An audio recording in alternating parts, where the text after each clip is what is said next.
नमस्कार मित्रांनो, मी संपूर्ण महाराष्ट्रातल्या राज्यासाठी, महाराष्ट्रातल्या तरुणांसाठी, महाराष्ट्रातल्या भविष्यांसाठी, महाराष्ट्रातल्या काळासाठी आपली शत्रू होऊ नका, शत्रू होऊ नका.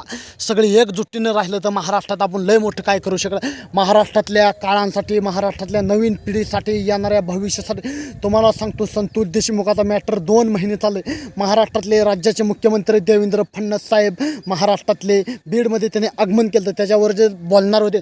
पण महाराष्ट्रातल्या जनतांना सांगतो, महाराष्ट्रात आपल्यात शत्रू होऊ नका, आपल्यात भांडणं करू नका, आपल्यात हे करू नका. महाराष्ट्रात आपण शेप राहिलो तर महाराष्ट्रात काय तर करू शकत आहे. महाराष्ट्रात एवढे हुकुमशाही आली, ही हुकुमशाही आली, लोकशाही संपवली.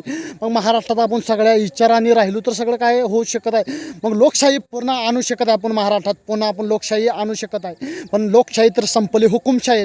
मग महाराष्ट्रात एवढे हुकुमशाही, एवढं सगळं वाढायला लागले. महाराष्ट्रात एवढं प्रकरण मी संपूर्ण महाराष्ट्रातल्या माझ्या तरुणापर्यंत, युवकापर्यंत, माझ्या बुजुर्ग पर्यंत संपूर्ण भाषण पोचाय बघतोय, आया बहिणीपर्यंत, महाराष्ट्रातल्या कान्या कोपऱ्यातल्या लोकांपर्यंत माझ्या हिडिओ पोचाय बघतोय. महाराष्ट्रात किती भ्रष्टाचार होतो, किती अत्याचार होतो, गोरगरिबाला न्याय मिळत नाही, टायमावरही मिळत नाही. पण असा एक कार्यकर्ता तुम्ही निवडा, जनतांसाठी गोरगरिबाची कामं व्हायला पाहिजे, नडी अडचणीला मदत व्हायला पाहिजे. महाराष्ट्रात तुम्ही नवीन काहीतरी समर्थ करा. प्रत्येक जिल्ह्यात, प्रत्येक राज्यात, तुम्हाला सांगतो, एक गरीब माणूस चांगला जातो, एक सामाजिक कार्यकर्ता, सामाजिक कुटुंबातला गोरगरिबांसाठी लढतो, न्याय मागायसाठी. गरिबावरती भ्रष्टाचार होतोय, अत्याचार होते.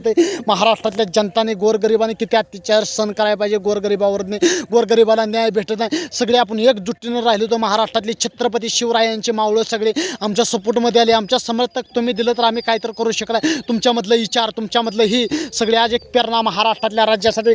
कोणतं सरकार येऊ, कोणचं काय येऊ, कोण कोणासाठी करत नाही, आपल्यासाठी, आपल्या मतलबीसाठी करत असतं. महाराष्ट्रात म्हणतोय असे मतलबी राहून महाराष्ट्रात समाजकार्य, समाजाला मदत करणे, समाजावरती भ्रष्टाचार होतो, अत्याचार होतो. तुम्हाला आज संतोष देशमुखाचा 2 महिने मॅटर चालला आहे, त्या अजून त्यांना न्याय मिळत नाही. महाराष्ट्रात हे काय चाललं आहे, महाराष्ट्रातलं वातावरण काय चाललं आहे, माहोल काय चाललं आहे. पण चांगदेव जाधव भ्रष्टाचार करायला नाही, भडकावायला. महाराष्ट्रातली जनता, महाराष्ट्रातली तरुण पिढी जागवायला आले तुमच्या रूपाने, तुमच्या आशीर्वाद. आज मला तुमचा सपोर्ट भेटला तर महाराष्ट्रात मी भलेच काय करू शकत आहे. पण हे करायचं कोणी, आपल्यात शत्रू होऊ नका, आपल्यात भांडणं करू नका. समर्थक द्या, सपोर्ट द्या. आपण एक राहिलो तर मजबूतीनं काय तर होऊ शकत आहे. आपल्यात भांडणं करून, हे करून आपण वर येणार नाही. महाराष्ट्रातल्या राज्यासाठी, महाराष्ट्रातल्या काळासाठी आणि येणाऱ्या पिढीसाठी, महाराष्ट्रातल्या भविष्यासाठी मी लढतोय. महाराष्ट्रातली जनताने, महाराष्ट्रातल्या तरुणांनी, महाराष्ट्रातल्या युवकांनी, संपूर्ण महाराष्ट्रातल्या तरुणांना नमस्कार करतो. महाराष्ट्रातली जनता कमिटमेंट काय करते, भ्रष्टाचार होते, अत्याचार होते, संतोष देशमुखाला न्याय भेटत नाही. अरे काय चाललंय, महाराष्ट्रातलं सरकार काय करायला लागलंय, शासन काय करायला, तोडफोड लगेच निर्णय होय ना, तोडफोड न्याय भेटत नाही. काय चाललंय, हे प्रकरण चाललंय. जय शिवराया मित्रांनो, चुकलं तर मला माफ करा. जय हिंद, जय महाराष्ट्र. महाराष्ट्रात असाच मजबूती राहू.